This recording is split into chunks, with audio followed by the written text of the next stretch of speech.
I used to think titans were miracles, not in the childish way, not like a saint's tear or a lucky shell that misses your head. I mean the cold kind of miracle, the kind you can measure. A city that walks, a cathedral with legs, a god engine that can step over a battlement and make it irrelevant. I had seen Picts. Everyone has. The Imperium loves its icons. A warlord titan striding through smoke, banners hanging from its carapace, the plasma annihilator glowing like a captive sun. A Reaver titan with its head bowed in salute, as if it understood reverence. A warhound pair running ahead like hunting beasts, their pace too fast for something that large to feel real. When you are a boy on a Manufactorum moon and your hands already smell like grease, those images are the closest thing you get to hope. Then I became a menial on a forge complex that built them, and hope turned into inventory. My name is Helix 7 by assignment, and Helix by habit. The 7 is not family. The 7 is how many times my labor docket was rewritten after injuries, relocations, and spiritual corrections. I am not supposed to have a name at all. I am supposed to be a resource unit with legs. I worked in a Titan forge attached to Legio Veneratus, or that is what the banners said on festival days. The forge itself had a different name in the machine cant, a string of Binharik that felt like a prayer stuck in a throat. We menials called it the Deep Cathedral because everything in it echoed, even the silence. The first thing you learn inside a Titan forge is scale. The second thing you learn is that scale makes liars out of your eyes. There are caverns where a warlord's skeleton hangs from crane arrays, like the ribcage of a dead god, and you stand beneath it with a clipboard and a rag, and you feel smaller than a bolt casing. There are gantries that run so far you cannot see the end, because the air becomes haze from heat and incense.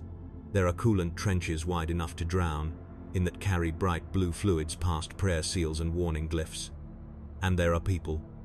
Thousands of people. Not counted as people, not spoken of as people, but present, always present, in lines and shifts and silent marches. Augmetic hands, shaved heads, eye lenses, scar brands. The forge consumes bodies the way a furnace consumes coal. The difference is, coal does not ask questions. My first year I worked in plating. That sounds important until you know what plating is at the menial level. It is scrubbing oxidation off sacred metal sheets so tech priests can bless them without contamination. It is holding rivets while a servitor welds. It is lifting until your spine feels like it has been shortened. On my second year, I was moved into conduit assembly. That is where the real prayer begins, because titans are not just metal and weapons, they are nerves, kilometers of cable, fibre bundles thick as a man's thigh, power conduits carrying enough charge to vaporize a human body if insulation fails, data lines braided with incense-soaked cloth so the machine spirit feels comforted by the familiar scent. That is what the tech priests said. Comforted, as if a titan's mind is a skittish animal that needs gentle handling. I believed them at first. You believe the words of priests when you have no other language for the world you live in. Then I saw how the comfort was made. It started with a bell, not a shift bell like in lesser manufactorums, a forge bell deep enough to shake dust from overhead pipes. It rang 3 times at the start of the cycle, and every menial in our dormitory block woke at once, like the sound reached into our bones and pulled. We marched through corridors lined with statues of Omnissiah saints. Their faces were metal plates with eye lenses and mouths sealed shut. Some held cog symbols, some held blades. All of them watched. We passed purity scan arches that lit our skin with blue beams. A servo skull drifted over the line, clicking and humming. It paused above a man with a cough and marked him with a red beam. 2 Skitari took him away. Nobody asked where. We reached the deep cathedral, and the heat hit like a wall. The forge air is never clean. It smells of hot metal, oil, ozone and incense burned to hide the stench of bodies. On the day the truth began, the bell rang again in the middle of shift. That does not happen unless something sacred is about to move. Every tech priest in the bay paused. Servo arms froze mid-motion. Even the heavy crane slowed, as if the building itself was listening. A procession entered from the north access corridor. Skitarii first, red robes under armor, their steps precise. Then 2 magi, tall and draped in mechadendrites, their faces half hidden behind rebreather masks that clicked with each inhale. Behind them came a platform carried by servo lifters. On the platform was a head. Not a human head. A Titan's head. The cockpit assembly, the command throne cavity, the sensor, clusters and armored faceplate, not yet sealed. It was enormous, but it looked vulnerable in that unfinished way, like a skull without skin. The Magi chanted in Binharic. We menials were ordered to kneel. We did, because kneeling is safer than standing when you do not know what is about to be demanded. The platform stopped near my conduit rack. One of the Magi turned his head toward my section. The lens of his eye glowed. Unit Helix 7, he said in Low Gothic. My stomach tightened.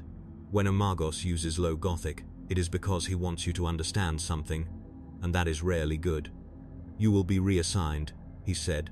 You will assist in the awakening rites. My mouth went dry.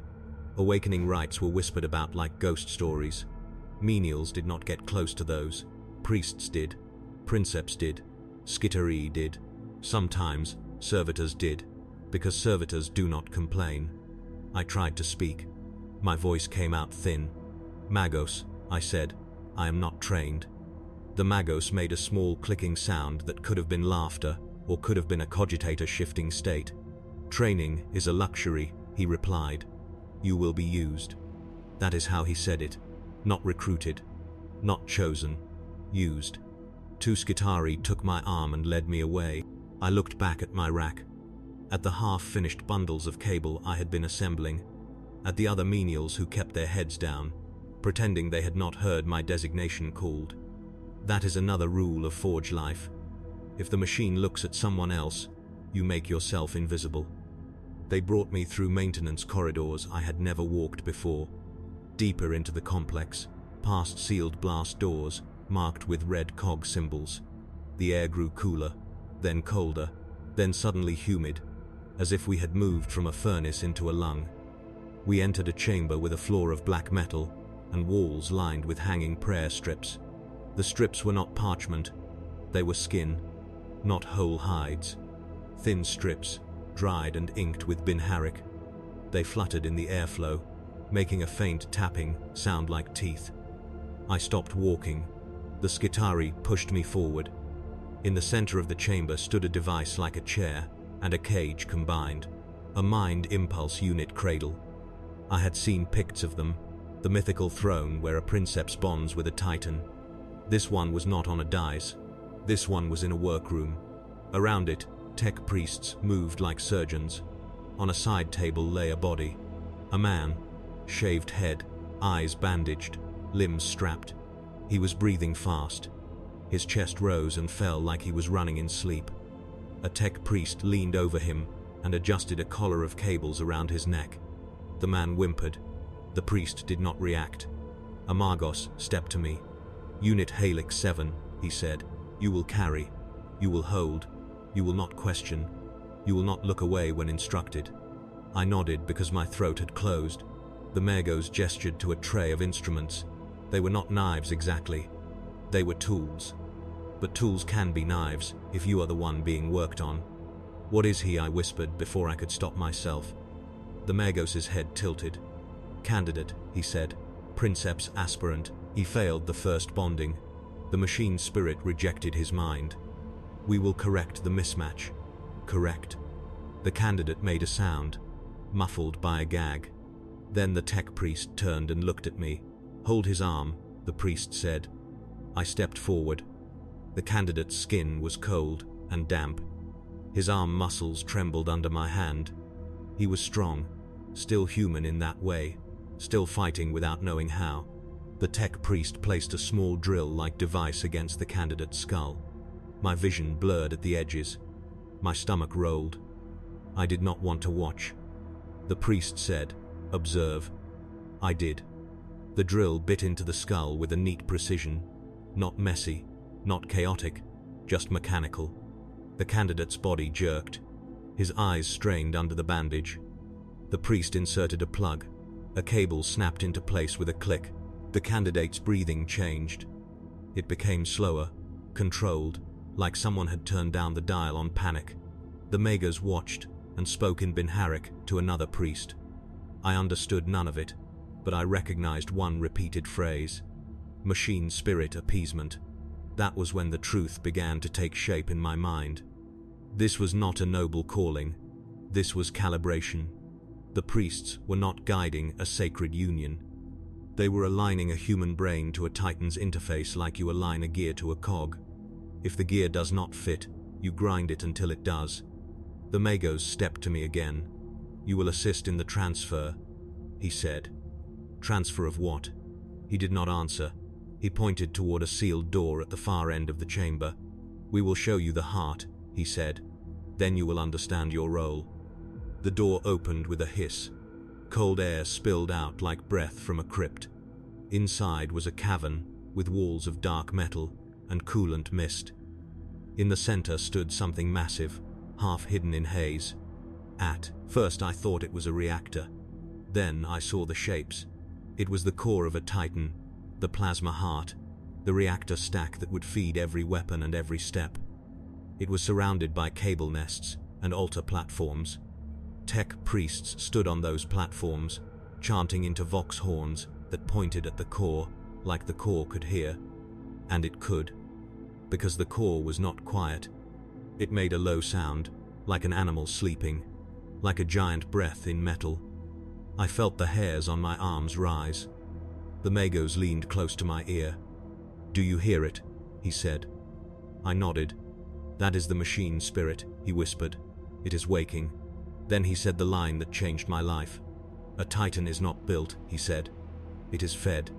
He gestured around the cavern. The priests, the cables, the altar platforms, the blood stains on the floor, the dried strips of skin fluttering behind us. "Feed it," he said. "Feed it minds, feed it fear, feed it devotion until it learns to speak back." I wanted to run, but Skittery stood behind me and the doors closed. The Magos turned my head gently with a mechadendrite, forcing me to face the core. "Soon," he said, "you will witness the first step of true creation.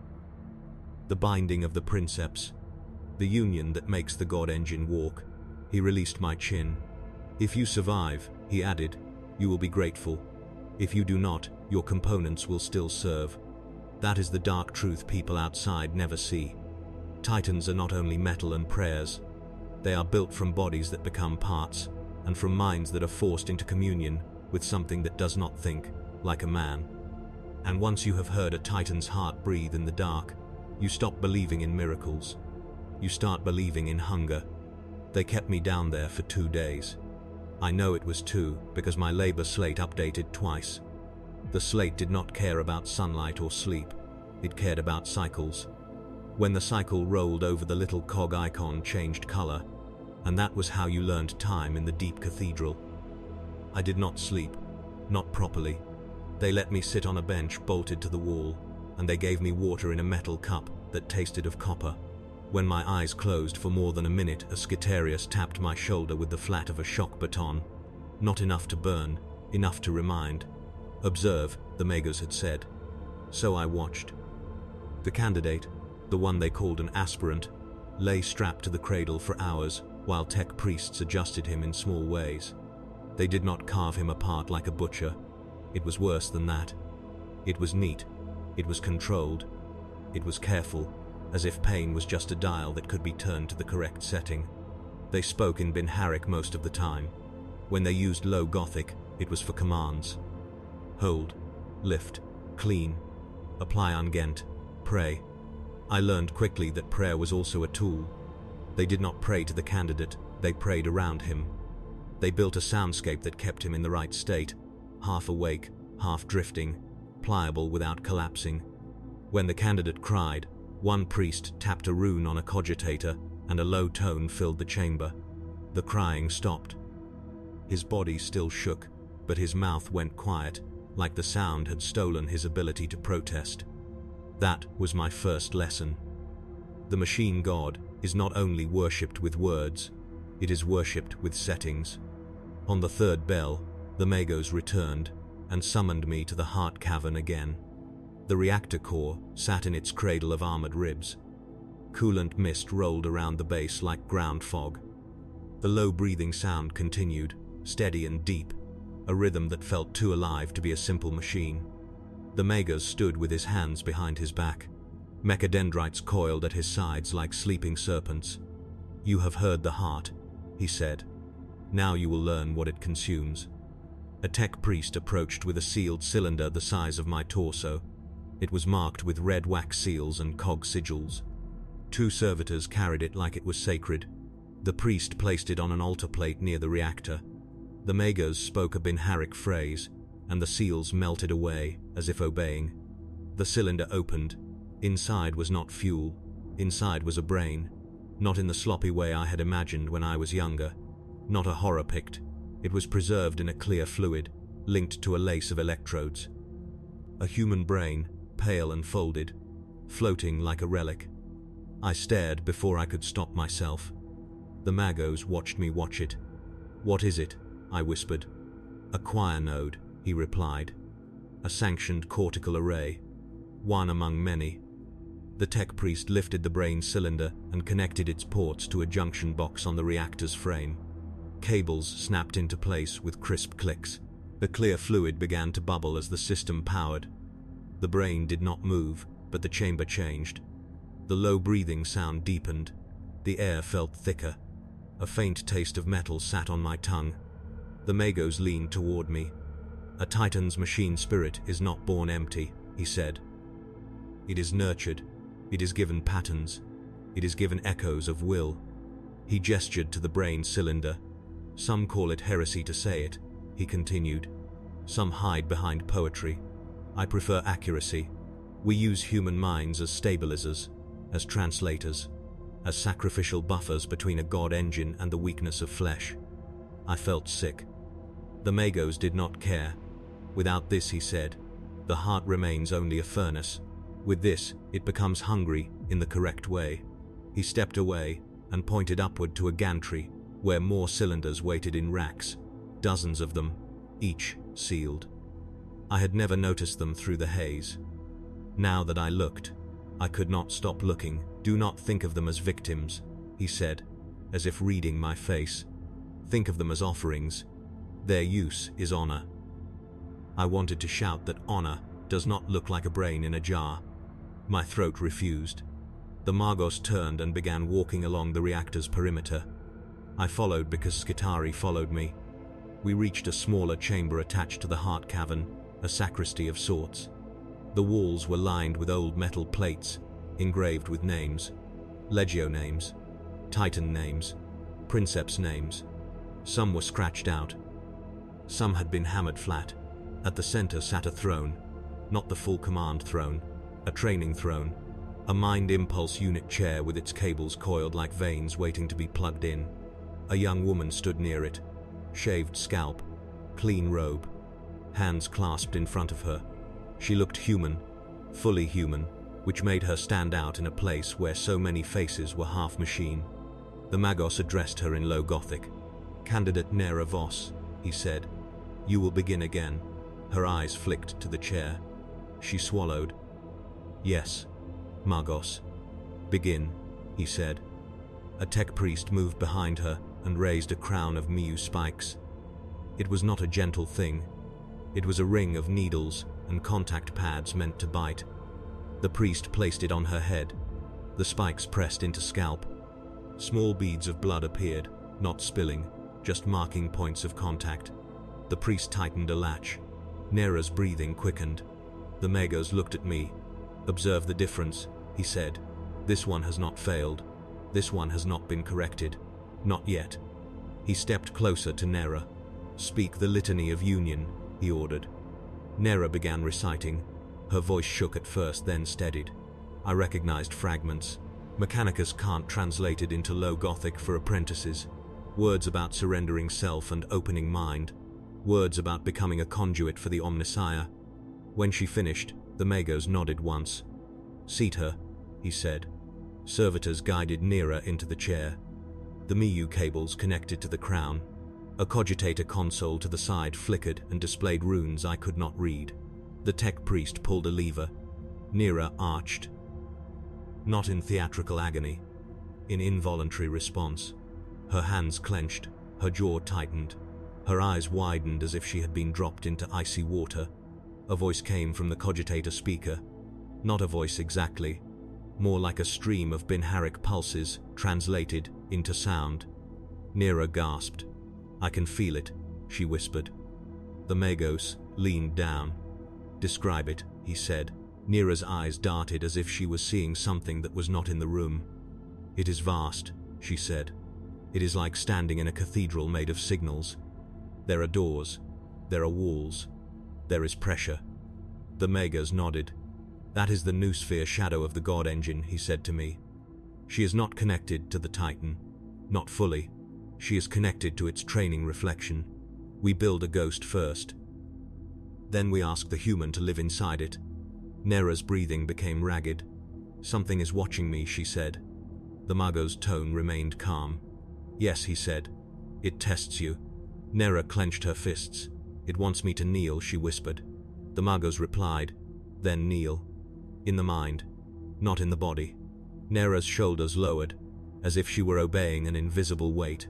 The cogitator speaker pulsed faster. The room felt colder. I realized I was holding my breath. Then Nira screamed. It was one sharp sound, then it cut off. Her eyes rolled back. Her body slumped. The tech priest slapped a rune. The cables went inert. Servitors caught her before she hit the floor. The Magos watched her like a smith watches a blade cooling. "Acceptable," he said. "Better than last cycle." I stared at Nira's face. She looked drained. Not dead, just emptied. The Magos turned to me. "You think this is cruelty," he said. "It is selection. Titans do not accept weakness. The God Engine does not care that flesh is fragile. So we build flesh that can endure it." Ascitarius handed me a cloth. "Clean the crown," the Magos said. I wiped the Miu spikes. Blood came off in thin streaks. It smelled like iron and incense. As I cleaned, I noticed something on the underside of the crown. A tiny etched mark. Not a cog, not a standard rune, a stylist serpent curve. It did not belong. I froze. The Magos' voice sharpened. "Continue," he said. I continued, but the mark burned in my mind. When the training ended, they moved me back to the first chamber where the failed candidate lay. They called him Kester. Not a name to his face, a designation to each other. Kester was awake now.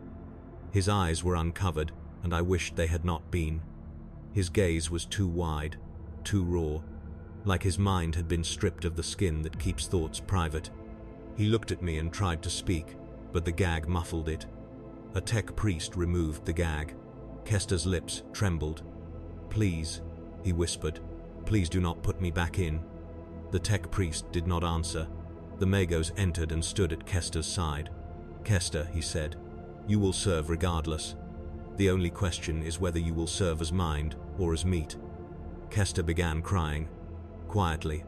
It made the room feel smaller. The Magos gestured to a set of restraints. "Prepare him for interface," he ordered.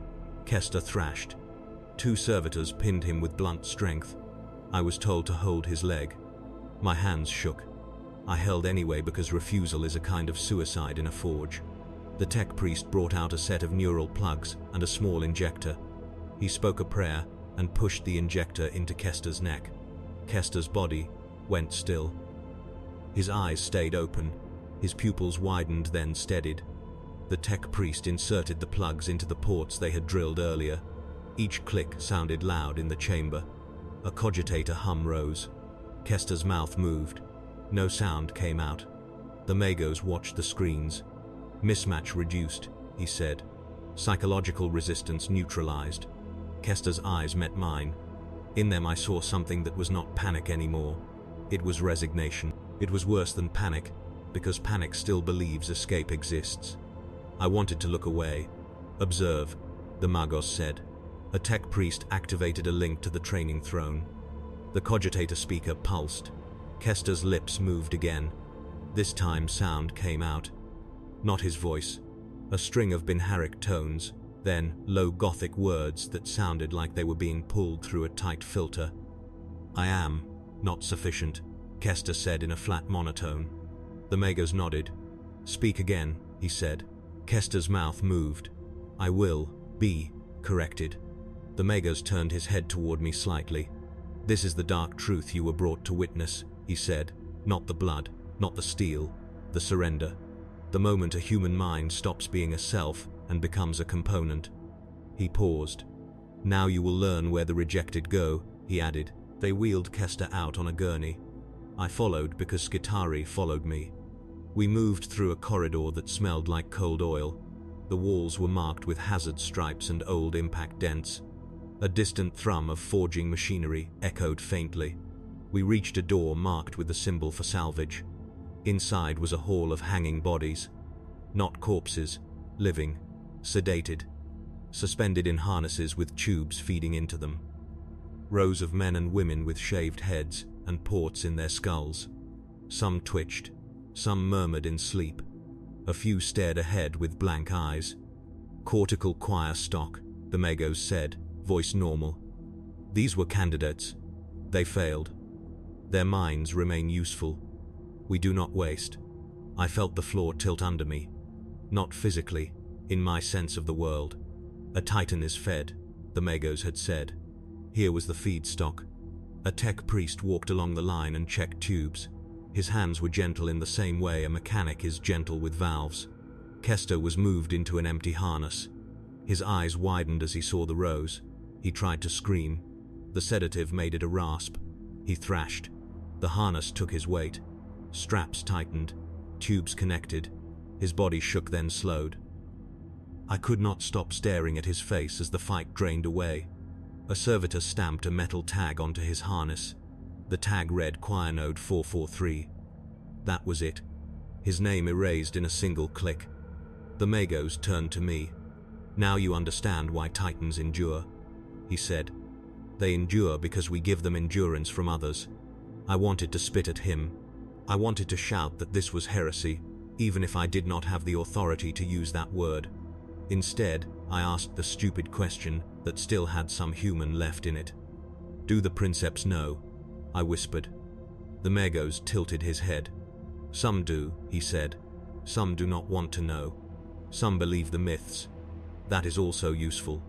He began to leave. Then he stopped at the doorway and looked back at me. "Halix 7, he said. "You are shaking." I forced myself still. "Do you fear the truth?" he asked. I swallowed. "I fear what it makes normal," I said. For a moment the Magos did not speak. Then he answered in a tone that sounded almost like approval. "Good," he said. "That means you still have sensitivity. Sensitivity is valuable when properly constrained."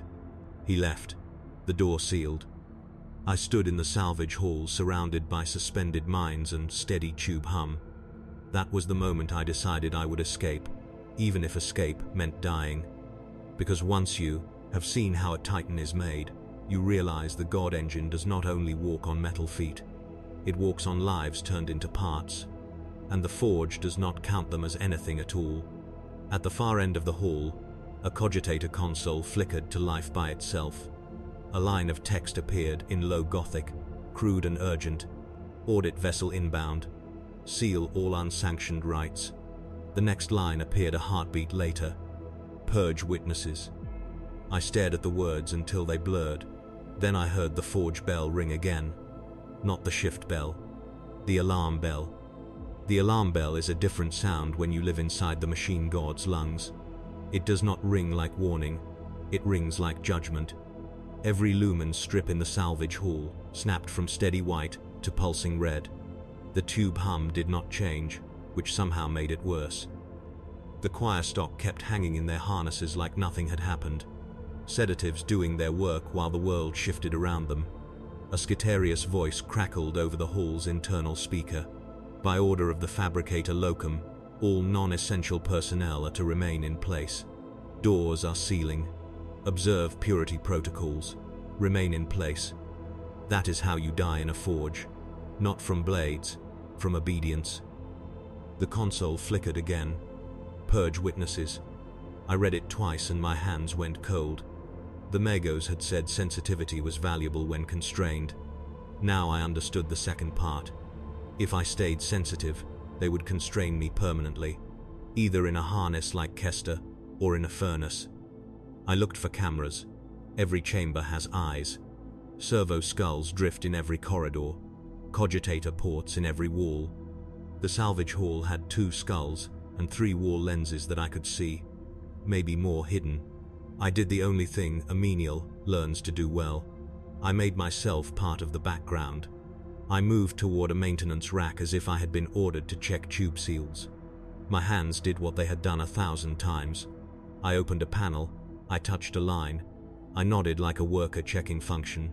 Inside the panel, behind a bundle of cables, I found a service port and a slate dock.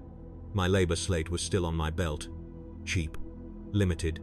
Meant for shift rosters, tool checklists, and compliance signatures. But it could store text. I pulled it out with shaking fingers and connected it to the dock. Access denied. The port flashed. Of course. Then the panel clicked again, and a string of Bin Herrick scrolled across the slate, too fast for me to read. The access lock disengaged. I froze.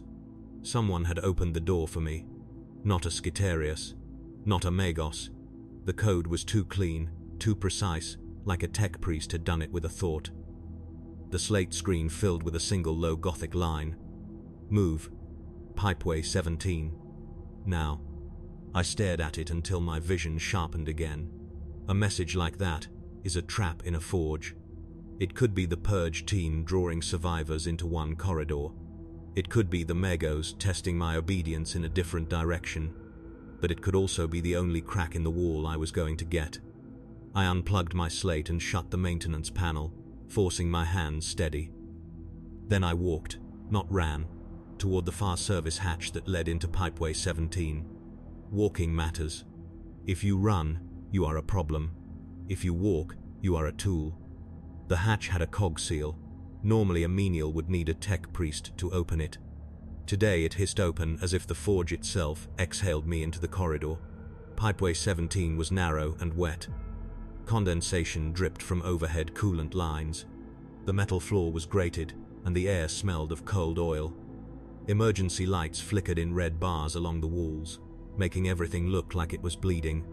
I moved fast now, because nobody could see my face in here. Behind me, I heard doors sealing in sequence, thick bulkheads slamming shut like fists. Purity protocols. They were isolating sections, containing the mess, preparing to erase evidence. I followed Pipeway 17 until it forked into a vertical ladder shaft. Another message flashed on my slate. Down. I climbed. My boots rang on the ladder rungs. In the echoing shaft, every sound felt louder than it should be. I kept expecting a Skitarius to appear above me and look down, red lenses fixed on my skull. No one came. I dropped into a lower maintenance level and found a door panel already open. Beyond it was a small service chamber that looked unused. Dust layered the floor. A rusted toolbox sat under a pipe. A flickering lumen strip buzzed in protest. And in the center of the room stood a tech priest. Not a Magos, not a Skitarius. A junior priest, robed in dark red with a half mask and a single optical lens. His augmetics were modest. He looked like someone who still remembered having skin. He held up one hand as I instinctively backed away. "Do not vocalize," he said quietly. "You will trigger the audio scrubbers in this corridor." I stared, confused. My mouth was dry. "Who are you?" I whispered anyway, then clamped my lips shut. The tech priest tilted his head. "Designation Adept Silex Theta," he said. "You have been flagged as a witness in an unsanctioned right chain. They will remove you." My throat tightened. "Why help me?" I asked. Silex Theta looked at the sealed door behind me as if he expected it to open. "Because I am also a witness," he said. "And because the forge is splitting." Splitting. That word hit like a dropped tool in a quiet room. "Adept," I said. I saw marks on the Miu crown. A serpent curve. Not Mechanicus. Not Cog. His lens narrowed. Yes, he said. That is why the audit is inbound. Not to protect you. To protect the Forge from scandal. I did not understand. Silex Theta stepped closer and lowered his voice further. The Forge has factions, he said. The Legio wants Titan. The Fabricator wants production quotas. The Magi want experiments. And some want something else. A shortcut. A different kind of awakening. His mechadendrite tapped my labor slate. You saw the choir stock, he said. You saw the interface corrections.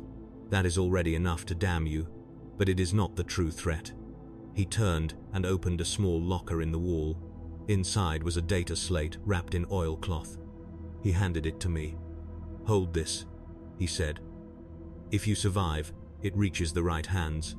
My fingers tightened around it. What is it? I asked. Proof, he said. Names, shipment codes, altar locations. The missing shuttle from Vanterix was not the first. There have been others. Brain cylinders diverted. Princeps candidates rerouted. A Titan cannot be fed properly if you are starving the choir racks, so someone is harvesting stock from off-world. Quietly, my stomach dropped. That is why the music started, I whispered, before I could stop myself. Silex Theta's lens brightened with something like grim agreement. Yes, he said. You heard that too. My heartbeat thudded in my ears. What music? I asked. He stared at me for a long second. Not hymn music, he said. Not the usual Forge cant. A harmonic pattern that rides the noosphere. It is a signature. A lure. It keeps minds soft. It keeps candidates pliable. He leaned closer. A Titan is a war engine, he whispered.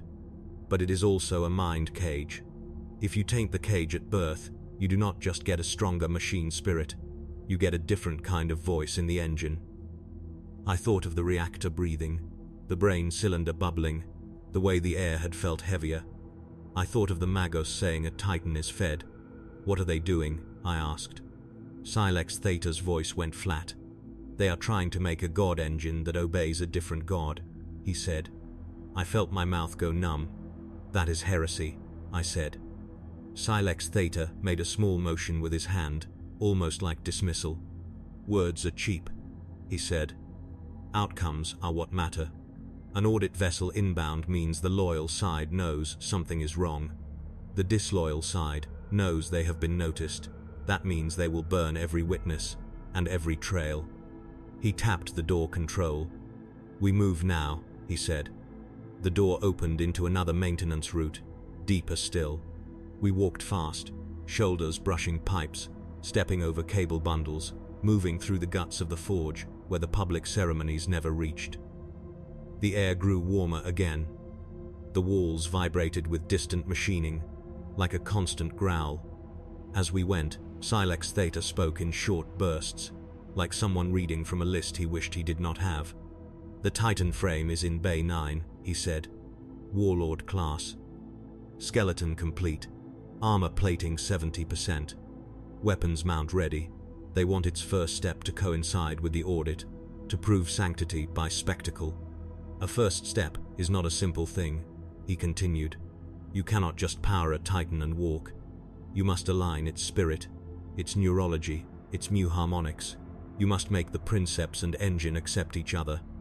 I knew some of that from gossip, from propaganda, from training picts. Silex Theta's words made it sound like surgery.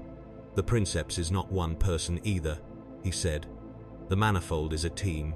Moderati, sensors, weapon control. But the princeps is the anchor. The engine wants a dominant mind. If it does not get one, it thrashes. If it gets the wrong one, it learns the wrong hunger. We reached a viewing slit that looked into a huge cavern. Bay 9. I had never seen it from this angle. The Warlord Titan stood there in pieces, but even unfinished it stole breath. Its legs were complete, planted in a cradle of clamps and support columns. Its torso was suspended by crane arms like a heart hanging in ribs. Its head assembly was near, the same skull-like cockpit I had seen on the platform, now surrounded by tech priests chanting and spraying incense mist into open-access panels. Along the bay's edges, menials marched in lines carrying armor plates, like pallbearers carrying coffin lids. At the far end, a raised dais held the command throne, the true Miu cradle that would seat the princeps. And below, the dais, I saw something that tightened my throat. A row of harness frames, not just choir stock, princeps candidates, shaved heads, Miu crowns on, restrained in upright frames as if they were being presented. Their faces were pale, their eyes were open, some mouthed prayers, some stared without blinking. Silex Theta's voice was quiet. "They are selecting the anchor today," he said, "and the selection is rigged." I looked at him. "How do you know?" I asked. He lifted his sleeve slightly and showed me the inside of his forearm. There was a brand there. A cog symbol, yes, but twisted. The teeth were uneven, as if someone had drawn it from memory rather than truth. I felt cold. "You are marked," I said. "So are you now," he replied. "Anyone who saw the salvage hall is marked. The purge team will not ask questions. They will simply remove." A horn sounded in Bay 9, a deep ceremonial note. The priests chanting rose. The Titan head platform moved on rails toward the torso assembly, and the reactor core, deep below, made that breathing sound louder, as if it knew it was about to be completed. Silex Theta pulled me away from the slit. "We cannot stay," he said. "The audit is hours away. The purge will begin sooner." We moved again, following a route that spiraled upward, then down, then sideways. The forge is built like a mind, not like a building. It has layers, it has loops, it has places where you can walk for an hour and end up under the same statue you started at. We passed a shrine where a tech priest had hung dozens of Miu crowns on hooks like trophies. Each crown had dried blood on its spikes. Each crown had a name tag. Most tags were numbers. Some tags were names. Silex Theta did not stop. He did not want me to look. I looked anyway. One name caught my eye. Nera Voss. My stomach dropped. That was the candidate from the training throne. Her crown was already here. I grabbed Silex Theta's sleeve. "She was alive," I whispered. "I saw her today." Silex Theta's lens dimmed. "Then you saw her last live moment," he said. "They recycle crowns fast. The candidates do not always survive the second attempt." I felt something inside me tear, not a dramatic thing, just a quiet shift where my last soft belief died. I had been telling myself the candidates were chosen, honored, that the forge had rules that protected it sacred. Silex Theta's words made it clear. The rule is output. We reached an access hub with multiple doors. Silex Theta checked his slate, then stepped to a door marked with hazard glyphs and a small icon of a stylist head. "New sphere relay," he said. "We have to pass through. The door will be watched." I stared. "Then why go there?" I asked. "Because it is the only corridor with signal scramblers strong enough to blind their servo skulls for a few seconds," he said. "We walked through a storm to avoid the knives." He pressed his palm to the door rune. It opened. The air inside was different. Dry, sharp. The hairs on my arms rose again like they had near the reactor core. The chamber beyond was lined with antenna arrays, cogitator stacks, and hanging cable bundles that hummed softly. This room sang without music. A tech priest stood at the far console, back turned. He wore a long robe and a hood. His hands moved in binharic patterns over a control panel. Silex Theta froze. "Do not move," he mouthed. The hooded priest spoke without turning. "Adept Silex Theta," he said. "You have been wandering." Silex Theta's lens flared. His mechadendrite twitched toward a hidden tool at his belt. A cutter, perhaps. A shock dart. The hooded priest finally turned. His face was mostly metal, but his eyes were human. And he smiled. It was not a warm smile. It was the same kind of calm curve I had seen on the dead pilot in the shuttle. The same kind of gentle satisfaction. I felt my throat tighten. The hooded priest stepped forward. "Unit Helix-7, he said in low Gothic, pronouncing my designation perfectly. "You have been listening too closely." Silex Theta moved between us. "Magos Lector," he he said, voice controlled. By what authority do you stand here? The audit is inbound. All unsanctioned rites must seal. The hooded priest's smile widened slightly. Ah, he said. The audit, yes. The loyalists arrive with their clean hands and dirty needs. He looked at me again. You have seen the feedstock, he said. You have seen the anchor selection. You think the truth is ugly, yet you still do not understand what the Titan truly is. Silex Theta snapped. Enough. The hooded priest ignored him. A Titan, he said, is not a machine. It is a myth that walks. Myths require sacrifice. They require a story strong enough to hold the mass of what they do. His eyes gleamed. We are simply improving the story, he said. I could not stop myself. Improving, I whispered. Yes, he said softly. A machine spirit can be trained. It can be refined. It can be made more responsive, more passionate, more alive. Silex Theta's voice trembled with contained anger. This is corruption, he hissed. The hooded priest's smile did not falter. Corruption is a word used by those who fear change, he said. We do not fear. We build. He tapped the console. A low tone filled the chamber, barely audible, but it made my teeth ache. Silex Theta staggered. He grabbed the edge of a cable rack, steadying himself. The hooded priest watched him with mild amusement. Your sensitivity is admirable, adept, he said.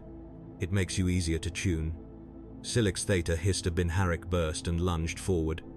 He moved faster than I expected. Mechadendrites snapping out, one holding a shock spike, another holding a cutter. The hooded priest did not dodge. He raised one hand and the console tone shifted. Silex Theta froze mid-step like someone had pulled a plug. His eyes widened, his mouth opened. No sound came out. The hooded priest stepped close and touched Silex Theta's forehead with 2 fingers, almost gentle. Hush, he said. You are making noise. Silex Theta collapsed to his knees. The hooded priest looked at me. Now, Halleck 7, he said. You will choose. You will return to your dormitory. You will accept reassignment. Your slate will be wiped, and you will live as a proper tool. Or, he continued, you will run. You will carry that little proof slate, and you will die in a corridor with a clean bolt hole in your skull. He smiled. Either outcome serves the forge, he said, but only one gives you the illusion of agency. Which will you pick? My hands tightened on the oilcloth-wrapped data slate Silex Theta had given me. I glanced at Silex Theta. He was kneeling, head bowed, shaking, fighting an invisible pressure. His lens flickered wildly. His mouth moved without sound. I realized he was trying to warn me. The hooded priest took a slow step toward me. I backed away. My heel hit a cable bundle, and I nearly fell. The hooded priest's voice stayed calm. Do not be dramatic, he said. Drama belongs on the battlefield, not in the workshop. Something inside me snapped. Not courage, not heroism, just refusal. I turned and ran. Behind me, the tone rose. My vision blurred. My stomach lurched. I ran anyway. I burst out of the noosphere chamber into the maintenance corridor and slammed my shoulder into the wall to keep balance. The red emergency lights strobed. Pipes shook overhead. My slate flashed one last message. Run fast.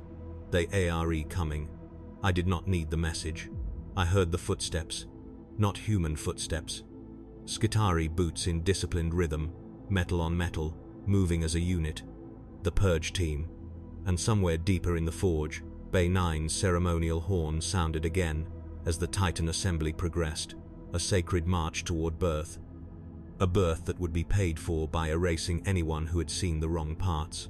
I ran into the forge's guts with Silex Theta's proof slate pressed to my chest like a stolen relic, and above the pounding of my own heart, I could hear it. That faint harmonic pattern. Not a hymn, a signature, a voice learning how to speak through metal. I ran until my lungs felt scraped raw, and the air tasted like hot copper. The maintenance corridors blurred into a single choking maze. Pipeways, ladder shafts, access hatches. Every few meters a cog seal. Every few meters a warning rune. Every few meters the sound of Skitarii boots, closing like a net. I learned quickly that the forge does not offer straight lines, it offers loops. If you do not know the hidden routes, you will run in circles until the purge meets you head-on and ends you with a clean shot and a stamped docket. I did not know the routes, but the proof slate did. It pulsed warmth against my ribs through the oilcloth, like it was alive. That scared me, because nothing in a forge is warm by accident. I ducked into a service alcove and forced myself to breathe quietly. The corridor outside was empty, but emptiness in a forge is another kind of trap. It means either the purge sealed this section already, or the cameras are feeding them your location.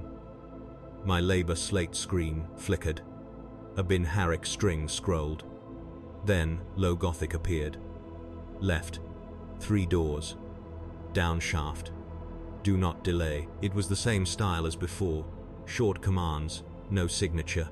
Silex Theta could be doing it, or the hooded Megos could be steering me into a convenient place to die. I hesitated for a heartbeat. Then I remembered Silex Theta collapsing. His body obeying a tone like a puppet obeys a string. I remembered the calm smile on the hooded priest's face. If he could tune a tech priest, he could tune a menial even easier. That meant the only chance I had was movement. I ran again. Left. 1 door. 2. 3. The 3rd door was marked with the hazard icon for pressurized coolant. I slapped the panel and it opened like it was expecting me. Inside was a narrow chamber with a vertical shaft and a ladder running down into darkness. Cold air rose from below. It smelled like stagnant water and old oil. I climbed down. Halfway down I heard the Skitarii, a clatter of boots at the top, a sharp Bin Harik exchange, the hiss of a door. They were close enough that the vibration ran through the ladder into my hands. I climbed faster and my palms tore on metal edges. A red light shafted down as someone leaned over the opening above. I dropped the last 2 meters and hit the floor hard, shoulder screaming pain. I crawled into a side duct and held my breath. A Skitarius climbed down the ladder. I saw his boots first, then his legs, then the glow of his optics. He moved with machine calm, scanning, not rushing. His rifle was held across his chest like a limb. He paused at the bottom. A low click sounded as he activated a scanner. My labor slate vibrated against my leg. I wanted to smash it. I wanted to tear it out and throw it into the dark. The slate screen lit silently. Now, I did not know what it meant, but my body moved. I rolled deeper into the side duct and pressed myself behind a pipe cluster. The Skitarius stepped forward, and his scanner light swept over the duct opening. It passed. He did not see me. Or he did, and he was letting the trap breathe. Then a second sound entered the shaft. Not boots, a distant horn. The ceremonial horn from Bay 9, but lower now, as if the sound had traveled through the forge's bones. The Skitarius froze. His head tilted, listening. His vox crackled. Protocol update, a voice said. Bay 9 priority. All purge units converge. Witness unit may be delayed. Converge. The Skitarius obeyed instantly. He climbed back up, boots ringing. The ladder shaft sealed again above. I lay in the duct and waited for the silence to settle. That was when it hit me. They had called me a witness unit. Not a person. A unit. Something to be cleared when convenient. Bay 9 priority. The Titan birth was happening now. The purge had been pulled away, not because I mattered, but because something more urgent was about to go wrong. I pushed myself up, shoulder throbbing. The proof slate pulsed again. I unwrapped it with shaking fingers and opened it. It was not like my labor slate. It was heavier, better made, with an encrypted interface. I expected it to lock me out. Instead, the screen lit and displayed a simple menu in Low Gothic. I could read it. That alone was terrifying. Tabs labeled shipments, candidates, rights, audit, Bay 9. My hands trembled over the Bay 9 tab. I opened it. A list appeared. Right chain, awakening. Anchor candidate, designation Neravos, status, terminated. I swallowed hard. Below that. Alternate anchor, Designation Princeps Majoris Cordon Hell. Status: compromised. Use approved. Compromised. My eyes flicked down. Newsphere tuning signature, harmonic pattern 77.3. Source: external. External. A memory of the hooded priest's smile stabbed through me. I scrolled further. It listed locations: Newsphere Relay Chamber, Salvage Hall, Reactor Sacristy, Training Throne Room. Every place I had been dragged through. Then I saw an entry that made my blood go cold. Audit Vessel Designation, Ordo Xenos Liaison. Arrival window, 3 hours. Ordo Xenos. Not Ordo Hereticus. Not Ordo Malleus. Wrong hammer for this nail. Unless the audit was a cover. Unless someone wanted a particular kind of authority present. I scrolled again. A name appeared under signature. Magos Lector Varsile. That was the hooded priest. He had signed the right chain like it was paperwork. I stared at the proof slate until my vision threatened to tunnel. The Titan was going to wake with a compromised anchor and an external harmonic pattern running through its berth. That was why the purge had begun. Not to hide cruelty, to hide a weapon. I wrapped the slate and clipped it inside my shirt, against my skin. Then I moved. The ladder shaft I was in connected to a service level that ran toward Bay 9. I knew because I could feel the vibration from the Titan Bay growing stronger. The whole forge felt like it was leaning that way. I should have gone the opposite direction. Run to a shuttle bay. Find an exit. Disappear into the void. But my mind kept returning to one thing. If the Titan took its first step while the audit arrived, then whatever was inside it would leave the forge. Once it left, it would not just be my death, it would be worlds. I am not brave. I have never been brave. I am a menial who learned how to avoid attention. But there is a point where fear becomes useless because it cannot reduce the threat. So I headed toward Bay 9. I moved through pipe corridors that opened into larger service passages. The red emergency lighting faded in some areas, replaced by steady white as the forge's main ritual systems overrode the purge systems. That meant the loyal side and disloyal side were fighting for control of the building. In one corridor, I saw a Skitarius squad hauling a tech priest by. The arms. The priest's hood was torn back. His face was bleeding. He was chanting in Binharic, frantic. The Skitari leader barked a command and slammed the priest against a wall. The priest's chanting stopped. They dragged him away. In another junction, I saw a group of menials clustered behind a sealed door, whispering. Their eyes were wide. One held a wrench like it was a weapon. A woman grabbed my sleeve. "Helix," she hissed. "Helix 7. They are killing people. They took 3 from Dorm Block C. They said we were contaminated." I swallowed. "Get low," I said. "Stay out of ritual routes. Do not answer any summons." Her face crumpled. "Where do we go?" she whispered. I wanted to tell her there was a safe place. There was not. I pulled my sleeve free. "I do not know," I said. "I am sorry." I left them behind in the corridor like ghosts, and the guilt followed me, like a weight. As I approached Bay 9, the air changed. The incense was thicker. The heat rose. The vibration became a constant tremor through the floor.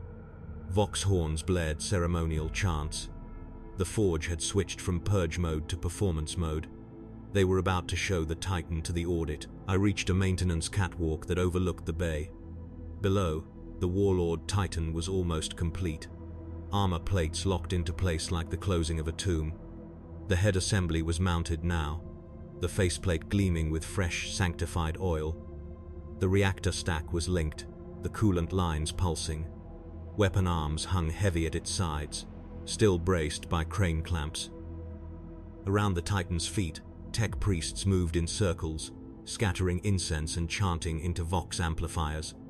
On the dais, the command throne waited. A figure stood near it, tall, robed, adorned with cables and purity seals. Princeps Majoris Cordon Hell. Even from the catwalk I could see he was not steady. His movements were too slow, too deliberate, like someone trying to walk through deep water. A crown of Miu interfaces sat on his head. Its spikes were longer than the training crowns. Its cables were thick as my wrist. He was surrounded by magi. One of them was the hooded priest, Magos Lector Varsiel. He stood close to Hell, murmuring in low Gothic, hand resting on Hell's shoulder like a comforting friend. Hell's face was pale. His eyes looked unfocused, but he smiled faintly. That calm smile again. It made my stomach twist. A horn sounded, and the bay doors on the far side opened. A procession entered, not the audit craft itself, but the welcoming delegation. Skitari in polished armor, servo skulls carrying incense burners, a group of black-robed figures with small rosettes. Inquisition, but not the kind I expected. They did not look like stormtroopers. They looked like administrators with knives hidden under parchment. The lead figure lifted a hand in greeting toward the Titan. The priest's chanting rose. Magos Lecto Varsiel stepped forward and addressed them. By the will of the Omnissiah and the sacred labor of this forge, he proclaimed, we present the God Engine, Sanctus Ferrum, ready to awaken. Sanctus Ferrum, Holy Iron, the Titan's name, a name that would soon be attached to whatever voice lived inside. Princeps Hell stepped toward the command throne. Servitors lifted the Mu cable bundle and guided it toward his crown. Hell turned his head slightly, eyes half-lidded. For a moment, his gaze lifted toward the catwalk where I stood. It felt like he looked directly at me. I froze. His lips moved. I could not hear the words over the chanting, but I saw them. It is beautiful. Then he sat. The Miu cables locked into his crown with a series of heavy clicks. The Titan bay lights dimmed. The world seemed to hold its breath. The first ignition sequence began. Deep below, the reactor core's breathing sound rose into a roar. The floor vibrated hard enough that dust fell from the catwalk rail. The Titan's eye lenses lit, one by one, a cold glow that made the massive faceplate seem awake. The choir racks in the distance pulsed with power as brain cylinders fed data streams into the core. Tech priests screamed litanies into vox horns until their voices distorted. And through it all, underneath, like a thread woven into the ritual, I heard it. Harmonic pattern 77-3. A soft rising note, then a held tone, then a drop. Not loud, intimate. A song meant for a single mind. Princeps Hell's body stiffened. His hands clenched on the armrests. Then he relaxed. Too quickly. That was the tell. The surrender. The Magos Lector leaned close and whispered into Hell's ear. Hell's lips parted in a smile. The Titan's head turned slightly. A movement so smooth, it looked like a living creature testing its neck. The bay fell silent for a heartbeat. Then, the Titan spoke. Not through vox, through vibration, through the air pressure in your chest. A low tone that felt like meaning without words. I clutched the catwalk rail until my fingers hurt. The Inquisition delegation looked up in awe. Tech priests knelt. Menials below stopped moving, forced into stillness by the weight of the moment. The Titan's voice came again, this time shaped into low Gothic by the bay's cogitator translators. I am awake, it said. Princeps Hell's mouth moved, but his voice was not his own. We are awake, he corrected, smiling. Magos Lecto Varsiel lifted his arms like a preacher. Behold, he cried, the will of the Omnissiah made manifest. And in the Titan's eye glow, I saw something I could not explain with Mechanicus terms. A flicker of pleasure, like a predator tasting air. My labor slate buzzed against my belt. A message flashed. Now or never. I knew what it meant. If I did nothing, Sanctus Ferrum would walk out of this forge, blessed by an audit that did not understand, carrying an external voice welded into its birth. If I acted, I would die. But maybe it would die too. I looked down at the bay, at the priests, at the Inquisition delegation, at the Titan's feet, still clamped, still restrained. For a few minutes more, it was not free. I swallowed and began moving along the catwalk toward a maintenance control node that fed into the clamp system. My hands shook as I reached the panel. It had locks, cog seals, danger runes, but the proof slate in my shirt felt warm, as if urging. I pulled it out and pressed it to the panel's service port. For a heartbeat, nothing happened. Then the panel beeped. Access granted. A list of clamp commands appeared. Release. Override. Emergency sever. My finger hovered over emergency sever. If I severed the clamps while the Titan was only half stabilised, its first step might tear its own leg joints. It might collapse. It might crush half the bay. It would kill hundreds. Menials. Skitarii. Priests. It might also prevent a corrupted god engine from leaving. My stomach churned.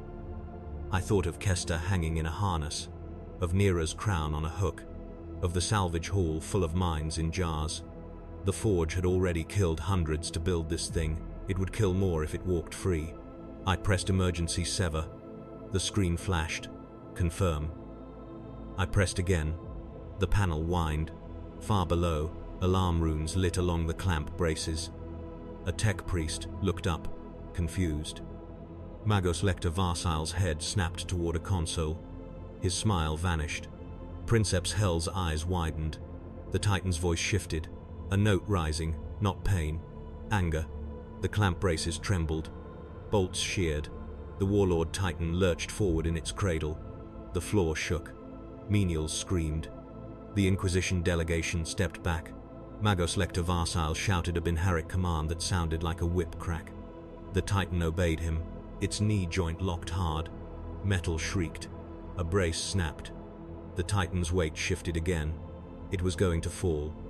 I did not watch the impact, because behind me, on the catwalk, I heard Skitarii boots.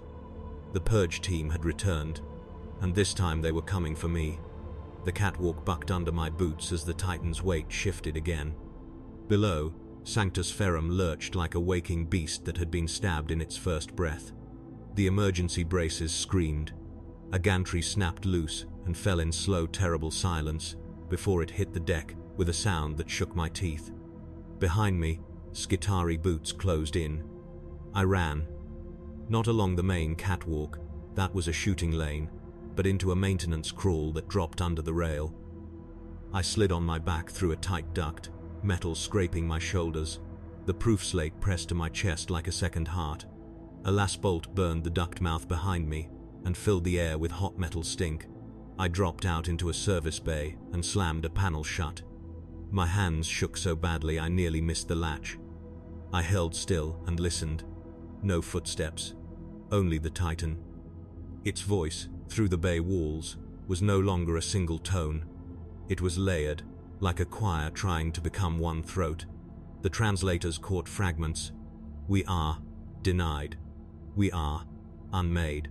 Then another voice slid through the sound. Softer, almost pleased. We are free. I did not need to see Magos Lector Varsile to know he was smiling again.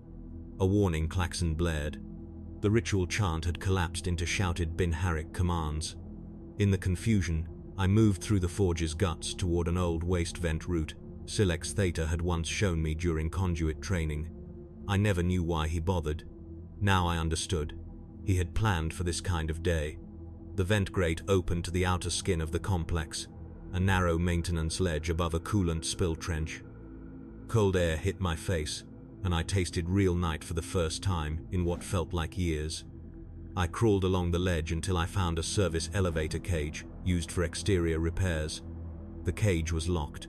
The proof slate warmed again. I pressed it to the lock. Access granted. The cage dropped with a grinding scream. As I descended, the forge behind me roared with impact and alarms. I imagined Sanctus Ferrum collapsing or rising. I did not know which outcome had won. I only knew I had forced the truth into the open long enough to make someone panic.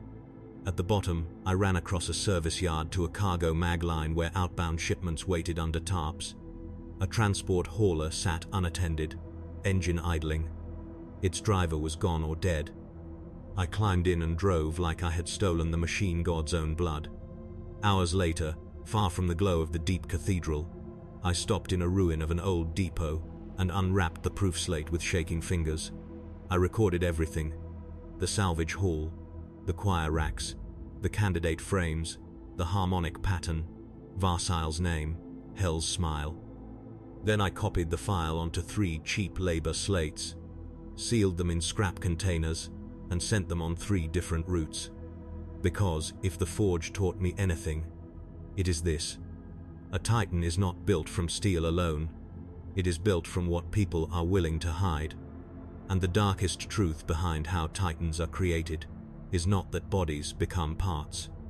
It is that the Imperium calls it holy, because holy is the only word strong enough to keep you from hearing the screams inside the hymn.